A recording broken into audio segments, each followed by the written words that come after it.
Les négociations entre la Russie et l'Ukraine à Istanbul, un constat d'échec pour l'Europe, selon Berlin et Varsovie.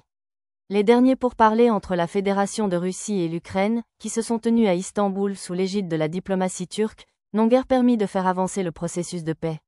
Loin de représenter une percée diplomatique, ces discussions ont mis en lumière l'impasse persistante dans laquelle se trouvent les relations entre Moscou et Kiev.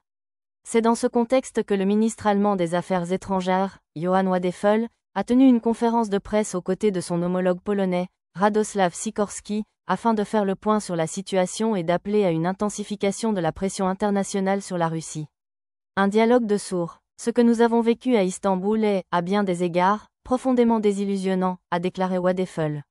Nous avons assisté à une répétition mécanique de la rhétorique russe habituelle, sans le moindre signe de souplesse ou de volonté de compromis. Les exigences formulées par Moscou restent irréalistes et incompatibles avec le respect de la souveraineté ukrainienne. Une telle attitude ne peut en aucun cas être interprétée comme une ouverture au dialogue. Selon des sources diplomatiques proches des négociations, la Russie aurait exigé la reconnaissance de l'annexion de territoires ukrainiens, le désarmement de certaines forces ukrainiennes, ainsi qu'une neutralité définitive de l'Ukraine, sans garantie de sécurité crédible en contrepartie. De telles conditions sont jugées inacceptables non seulement par Kiev, mais aussi par ses partenaires occidentaux. Vers un durcissement des sanctions européennes. Face à cet immobilisme de la part de Moscou, le chef de la diplomatie allemande a réaffirmé l'engagement de Berlin à faire pression sur le Kremlin par des moyens économiques et diplomatiques renforcés. Le moment est venu d'accroître considérablement la pression exercée sur la Russie à tous les niveaux. Cela passe, de manière incontournable, par l'adoption de sanctions supplémentaires. Nous œuvrons en ce moment même pour que le 18e paquet de sanctions européennes soit adopté dans les meilleurs délais. Ces nouvelles sanctions pourraient inclure un élargissement des restrictions commerciales, un embargo technologique renforcé, ainsi que des mesures ciblées contre les secteurs énergétiques, bancaires et militaires russes. Wadephul a précisé que ces sanctions devraient être concertées avec les États-Unis, afin de garantir leur efficacité globale et d'éviter les échappatoires économiques.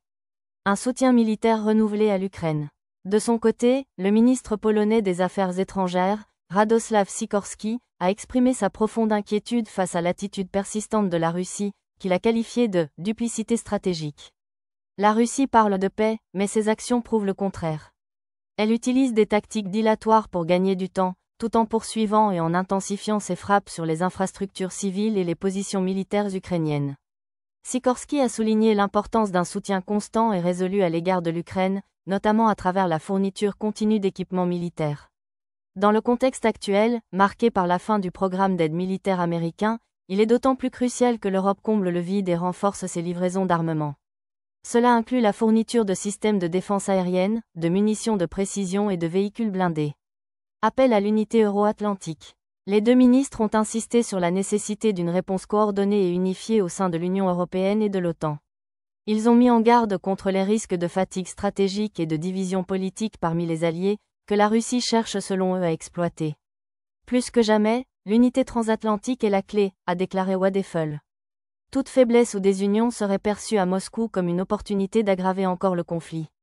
Enfin, Berlin et Varsovie ont réitéré leur soutien inébranlable à la souveraineté, à l'intégrité territoriale et aux aspirations européennes de l'Ukraine, affirmant qu'aucune paix durable ne saurait être envisagée sans le retrait total des forces russes du territoire ukrainien reconnu internationalement.